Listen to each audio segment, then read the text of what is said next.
রাতের আকাশে উড়ে বেড়ানো এই অদ্ভুত প্রাণীটিকে নিয়ে আপনার কি ধারণা? এরা কি আসলেই ক্ষতিকর, নাকি প্রকৃতির এক বিস্ময়কর সৃষ্টি?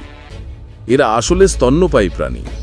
এরা পাখির মতো ডিম পারে না, বরং সরাসরি বাচ্চা জন্ম দেয় এবং সেই বাচ্চাকে দুধ খাইয়ে বড় করে। তারা মুখ দিয়ে বিশেষ এক ধরনের শব্দ তৈরি করে, সামনের বস্তুর অবস্থান, আকার, এমনকি গতিও বুঝে ফেলে। বাদুড়েরা সিনেমার ভ্যাম্পায়ারের মতো রক্ত চুষে নেয় না, বরং ছোট করে কেটে ফেলার পর সেখান থেকে রক্ত চেটে খায়।